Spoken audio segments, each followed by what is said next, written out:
पिछले कुछ घंटों में बहुत तेज़ी से तब्दीलियां आ रही हैं जो ईरान पे जंग चल रही है इसराइल और अमेरिका के साथ। कुछ 24 घंटे पहले पूरी दुनिया में एक मुसीबत पड़ गई जब डोनाल्ड ट्रंप ने कहा कि अगर 48 घंटे के अंदर मंगल तक ये स्ट्रेट ऑफ हॉर्मुज़ ना खोली ईरान ने तो हम इनके बिजली और एनर्जी के तमाम नेटवर्क्स को तबाह कर देंगे। स्टॉक मार्केट्स गिर गई, प्राइस जो तेल की थी $5-6 ऊपर चढ़ गई। फिर आज उसी डोनाल्ड ट्रंप ने कहा है कि मैंने 5 दिन के ये भी गैप रखा है क्योंकि हमारी कुछ बातचीत चल रही है, और एकदम स्टॉक मार्केट्स में इजाफा हो गया। जो प्राइस थी पेट्रोल की वो तकरीबन $12 नीचे आ गई। ये इतनी क्विकली मूव कर रही हैं। अब जैसे जैसे वक्त गुजरा है बहुत सी चीज़ें सामने आ रही हैं। कुछ तो ख़बरें मैं आपसे शेयर करूँगा, कुछ इस वक्त हो क्या रहा है। डोनाल्ड ट्रंप ने आज ये कहा कि हमारी बातचीत चल रही है और कुछ नेगोशिएशंस हैं और उसमें हमारे तकरीबन 15 निकात हैं जिन पे एक रफ एग्रीमेंट भी हो गया हुआ। ये हकीकत क्या है? इसकी पहले खबर निकाली एक शख्स है बराक रावीद। ये एक्सियस का एक कॉरेस्पॉन्डेंट है और अभी तक इन्होंने जितनी भी खबरें दी हैं जंग से पहले, जंग के दरमियान और अभी तक सारी ठीक हुई।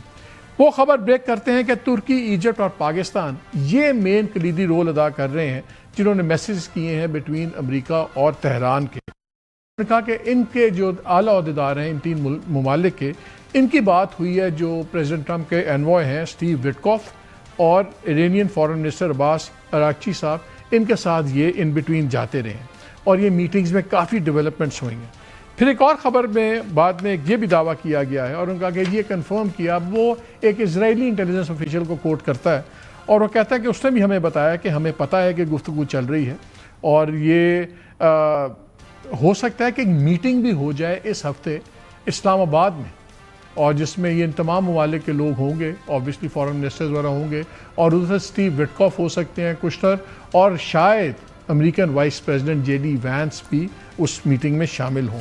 मेरी इत्तला ये है कि आज रात 11 बजे ऑनवर्ड्स एक बड़ी इम्पॉर्टेंट फ़ोन कॉल हमारे फॉरेन मिनिस्टर साहब की शेड्यूल्ड है, मैं अभी नाम नहीं लूँगा किसके साथ, और वो बड़ी डिसाइसिव कॉल होगी क्योंकि उसके बाद ये फैसला हो पाएगा कि क्या इस्लामाबाद में मीटिंग होगी या नहीं होगी। ये बड़ी सीरियस चीज़ें हैं।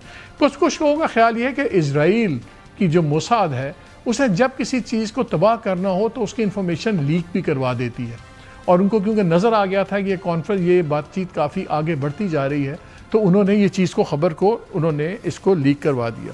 स्टांसेस में फ़र्क क्या है? यही डोनाल्ड ट्रंप थे। 2 दिन पहले इनसे किसी ने सवाल किया फॉक्स न्यूज़ में, तो इन्होंने कहा कि वो सारी क़यादत पहले level, second level, third level फारिग कर दी हुई है and I like it this way, और हमारे से कोई बात करने वाला नहीं बचा। अब वही डोनाल्ड ट्रंप पहले क्या चाहते थे? वो पहले चाहते थे अनकंडीशनल सरेंडर, और मैं ही फैसला करूँगा कि अगला सुप्रीम लीडर कौन होगा। फिर उन्होंने कहा कि जी मैं ही स्ट्रेट ऑफ हॉर्मुज़ का कंट्रोल करूँगा और हम ही इसको चलाएँगे। रजीम चेंज होगी ईरान के अंदर, और न्यूक्लियर प्रोग्राम तो है नहीं, मिसाइल प्रोग्राम भी बिल्कुल ख़त्म हो जाएगा। आज वही डोनाल्ड ट्रंप क्या कह रहे हैं? वो कह रहे हैं ठीक है ये न्यूक्लियर वेपन नहीं बनाने पे तैयार हैं। रजीम की तो खुद कह रहे हैं कि मैं रजीम वाले बंदे से बात कर रहा हूँ, बड़े इंपॉर्टेंट बंदे से, बल्कि जब उनसे रिपोर्टर ने पूछा कि कौन है तो उन्होंने कहा मैं नहीं चाहता कि वो बंदा मारा जाए, और उन्होंने कहा जी बड़ा रिस्पेक्टेड बंदा है रजीम का, सो रजीम चेंज तो ख़त्म होगी, वो रजीम की खुद बात कर रहे हैं। फिर उन्होंने कहा कि जी वो जो यूरेनियम, एनरिच्ड यूरेनियम था जो वेपन ग्रेड नियरली 60% वाला, उन्होंने कहा कि जी वो हम हमारे कब्ज़े में ईरान देने पे तैयार है। ऐसी गलत बात है। ओमान के फॉरेन मिनिस्टर ने, आपको याद है मैंने आपसे शेयर किया था, ख़ुद कहा था कि इरानियंस ने कहा था कि हम इसको डाउनग्रेड करके ख़त्म कर देंगे, ना हमारे पास किसी के पास, और वो IAEA जो इंटरनेशनल एटॉमिक एजेंसी है उसकी सुपरविजन में ही सारा मामला ख़त्म हो जाएगा। वो उससे 10 न्यूक्लियर बॉम्ब बन सकते हैं, वो पहले ही तैयार थे और वो था। फिर उन्होंने कहा जी ईरान वांट्स अ डील, बहरहाल वो तो उन्होंने कहना ही होता है ना कि उन्होंने मुझे माना क्या नहीं। लेकिन इसके लिए बड़ा ज़रूरी है कि आज की गुफ्तगू के कुछ मेन आपको मैं रन डाउन बता दूँ आज उनकी गुफ्तगू हुई क्या। बिकॉज 2 ही चीज़ें हैं। ईरान ने फौरी तौर पे एज एक्सपेक्टेड इसको शूट डाउन कर दिया। उन्होंने कहा हमारे से किसी की डायरेक्ट बात नहीं हुई, विच इज़ ट्रू, डायरेक्ट बात हुई भी नहीं, इनडायरेक्ट हुई है।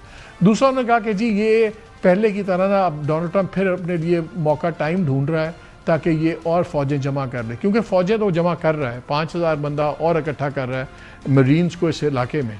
बट अब एक चीज़ क्लियर हो गई है। डोनाल्ड ट्रंप ने खुद कहा था मुझे किसी ने नहीं बताया था कि इलाके में हमला कर देंगे, हालांकि इरानियंस ने क्लियरली कहा था, ईरानियों ने, कि अगर आप हमारे पे इन बेसिस को इस्तेमाल करेंगे हम इन बेसिस को उड़ाएंगे। तो अब डोनाल्ड ट्रंप को पता है अगर एनर्जी सेक्टर को उसने तबाह किया तो फिर मिडल ईस्ट के बाकी ममालिक की भी एनर्जी सेक्टर्स तबाह होंगे। पहले हमने रिफाइनरीज पर भी हमले देखे हैं, सब कुछ देखा। तो दो प्रेशर ट्रंप पे इस वक्त बहुत ज़्यादा हैं। एक तो ये गल्फ़ कंट्रीज़ के मिडल ईस्ट के ममालिक के प्रेशर ट्रंप पे बहुत है कि भाई करते आप हैं, भुगतते हम हैं। कोई अमेरिकन रिफाइनरी डैमेज नहीं हुई, रिफाइनरीज डैमेज हुई हैं मिडल ईस्ट के ममालिक की। मज़ाइल अमेरिका पे वाशिंगटन में नहीं गिरे, जितने मज़ाइल्स गिरे हैं या इसराइल में गिरे हैं, लेकिन उससे 4 गुना ज़्यादा मिडल ईस्ट के ममालिक में गिरे हैं। और सबको पता है कि अगर अब ये ईरान पे इस तरह का हमला करेंगे, उनके डीसैलिनेशन, पानी वाले प्योरीफाइंग प्लांट्स और एनर्जी पे, तो फिर सऊदी अरेबिया, कुवैत, इन सब के डीसैलिनेशन प्लांट्स भी उड़ेंगे, यूएई का भी उड़ेगा, सब कुछ चीज़ें होंगी। तो ये तमाम चीज़ें हो रही हैं। लेकिन ये सारी गुफ्तगू चली कब थी, ये भी मैं आपसे शेयर कर दूँ। मार्च 13 को आपको याद होगा फील्ड मार्शल आसिम मुनीर साहब गए थे और प्राइम मिनिस्टर शहबाज शरीफ साहब सऊदी अरेबिया गए थे 11 मार्च को। 12 मार्च को ये गए थे और वहाँ पे बड़ी डिटेल मीटिंग हुई। वहीं से ये बात चली जहाँ पाकिस्तान ने बड़ा इम्प्रेस अपॉइंट किया मोहम्मद बिन सलमान साहब पे कि आप डोनाल्ड ट्रंप को मना सकते हैं, समझा सकते हैं, ये प्रेशर डालें, ये बड़ी मुश्किल सिचुएशन होगी। वहाँ से ये सारी बात चली है। आज अभी कुछ देर पहले फाइनेंशियल टाइम्स ने तो ये भी दावा किया है कि field marshal general Asim Munir साहब की बात हुई है डोनाल्ड ट्रंप से। लेकिन ये फाइनेंशियल टाइम्स का दावा है। दो चीज़ें क्लियर हैं कि सीरियस डायलॉग चल रहा है। दोस्त एक और चीज़ जो मैंने आपसे खबर शेयर की कि आज 11 बजे के बाद एक कॉल शेड्यूल्ड है, उसमें भी पता लग जाएगा कि उसका नतीजा, वो एक बहुत इंपॉर्टेंट इरानियन पर्सनैलिटी के साथ कॉल होगी, वहाँ से भी पता लग जाएगा कि ये डायलॉग आगे बढ़ेगा या नहीं बढ़ेगा। लेकिन इस तमाम चीज़ को समझने के लिए डोनाल्ड ट्रंप के लिए आज की बातें ज़रा सुननी, मैं क्विकली आपको सुनाता हूँ। वो मीडिया से बात कर रहे थे तो उसमें उन्होंने कहा कि जी बड़ी अच्छी बातचीत चल रही है और मेरा ख्याल है कि ये कॉन्फ्लिक्ट जो है अब बिल्कुल ख़त्म भी हो सकता है, वेरी वेरी सब्सटैंशियली, यानी बड़ा मीनिंगफुल। और उन्होंने खुद कहा कि स्टीव विटकॉफ और जेरेड कुश्नर इन डिस्कशंस में इन्वॉल्व हैं। जब उनसे पूछा गया कि किसके साथ, तो उसका उन्होंने जवाब दिया कि वो मैं अभी नहीं बता सकता, बड़ी रिस्पेक्टेड पर्सनैलिटी हैं, मैं नहीं चाहता वो मारे जाएँ। फिर ईरान को कहते हैं they want very much to make a deal, we would like to make a deal too. यही 2 दिन पहले कहते थे कि मैं बात ही नहीं करना चाहता। फिर उन्होंने कहा कि कुछ एडिशनल फ़ोन कॉल्स मंडे को होंगी, followed by an in person meeting very very soon, कि मंडे को कुछ इंपॉर्टेंट फ़ोन कॉल्स होंगी, यानी कि आज के दिन, और उसके बाद हो सकता है कि फ़ेस टू फेस मीटिंग्स भी हो जाएं। ये दोनों खबरें जुड़ती हैं। जो एक कॉल मैं आपको बता रहा हूँ कुछ देर बाद हो रही होगी, या हो सकता है हमारा प्रोग्राम चल रहा हो तब तक हो भी गई हो, और फिर उसमें फैसले होंगे कि फ़ेस टू फेस मीटिंग्स होंगी कि नहीं होगी। फिर उनसे जब बात की गई कि इनरिचमेंट पे, तो उन्होंने कहा हाँ जी इनरिचमेंट पे तो हम वो चाहते हैं कि वो जो डस्ट है, न्यूक्लियर डस्ट, वही जो इनरिच यूरेनियम था, वो पहले फॉरेन मिनिस्टर ओमान के पहले ही बता चुके हैं कि वो उन्होंने पहले ही कहा था कि हम ख़त्म कर देंगे। फिर उन्होंने कहा कि मेरा प्लान था कि इनके $10 बिलियन के ख़र्चे से जो बना हुआ है largest electric engineering generating plant, उसको उड़ा दूँ, तो वो भी नहीं चाहते कि ऐसा नुकसान हो। फिर उन्होंने दावा किया so they called, I didn't call, they called, यानी कि ईरानियों ने मेरे से कांटेक्ट किया, उन्होंने कॉल किया, जिसको भी किया, जिसके ईरान ने बड़ी स्ट्रांगली डिनाई किया। लेकिन इतनी गप्पें तो आपको पता है डोनाल्ड ट्रंप ऐसे ही मार देते हैं। उन्होंने तो ये भी पिछले दिनों कह दिया था कि मैंने साबिक अमेरिकी सदर से ने मुझे कहा, अभी कुछ दिन पहले मेरी बात हुई, तो उसने कहा कि काश मैं सोचता रहा कि मैंने कर दिया होता ये हमला जो आपने किया। तो चारों जो जिंदा हैं सदूर, उन्होंने कहा कि हम में से किसी से बात नहीं हुई।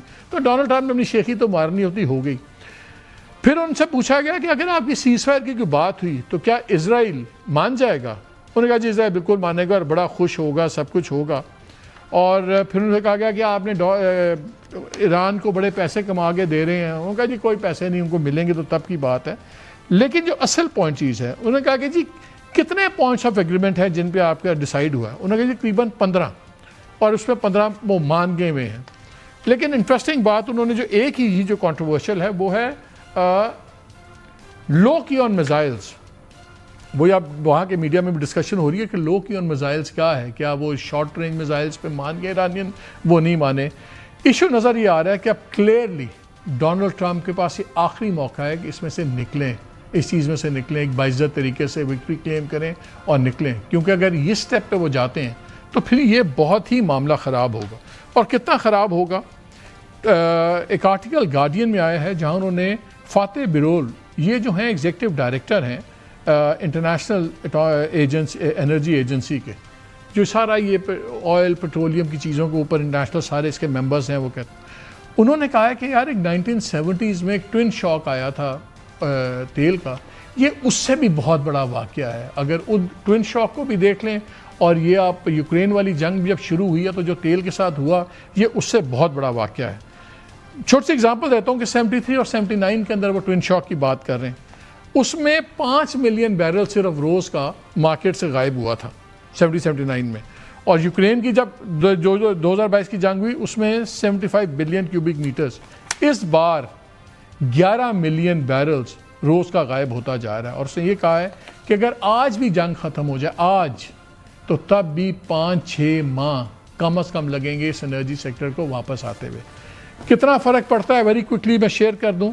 7:04 सुबह डोनाल्ड ट्रंप ने कहा कि यूएस और ईरान का जो है ना बड़ी प्रोडक्टिव डिस्कशंस हुई हैं। 7:04 पे 7:10 पे जो स्टैंडर्ड पुअर की जो स्टॉक मार्केट की इंडेक्स है 240 पॉइंट्स बढ़ गई और $2 खरब की वैल्यू इंप्रूव हुई कंपनीज की। 7:04 पे काम शुरू होता है, 7:10 पे ये होता है।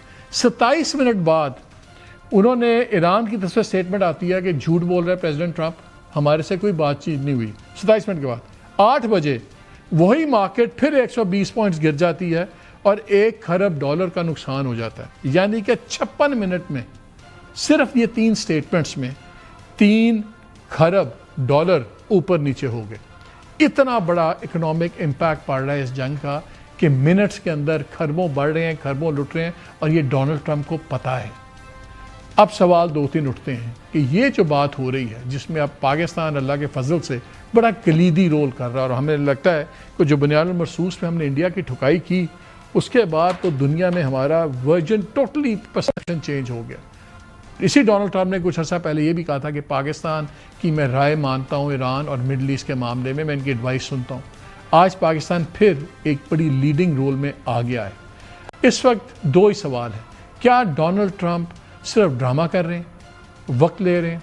ज़रूरत क्या है? अगर वक्त लेना होता तो फ़ौज तो ला ही देते, तमाशा करते हैं। बिकॉज स्टेट ऑफ हॉर्मुज़ उनसे नहीं खुली, नेटो वाले उनके साथ कोई खड़ा नहीं हुआ, वो सबको गालियाँ निकाल रहे हैं कि डरपोक हैं, दे कॉलिंग हिम कावर्ड, ये सारी चीज़ें हैं।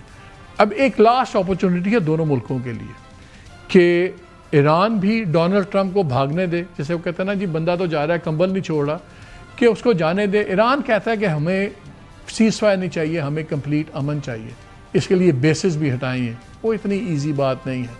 बट ये बड़ा क्रिटिकल पॉइंट आ गया है कि क्या ये नया ड्रामा है या ये अब वाकई एक डील हो सकती है। इजराइल ने साथ ही बॉम्बार्डमेंट अपनी तेज़ कर दिया था ईरान के अंदर, वो हमेशा एक गन मारता है ताकि उसको तो कियास चाहिए। सो इस पर आज हम बात करेंगे कि ये अब सबके लिए आखिरी मौका है। बिकॉज अगर खुदा न खास्ता अब निगोसिएशंस फेल होती हैं, इनडायरेक्ट टॉक्स होती हैं और नहीं होती, और ये वाकई अगर इन्होंने एनर्जी सेक्टर पे हमला किया, उनका इलेक्ट्रिक सिस्टम उड़ाए, गैस के सिस्टम्स उड़ाए, तो फिर जो तबाही मिडल ईस्ट में आएगी वाटर प्लांट्स की, उन सब की, वो फिर एक पूरा एक बहुत बड़ा ग्लोबल क्राइसिस बन जाएगा, ट्रेड के लिए, इकॉनमी के लिए।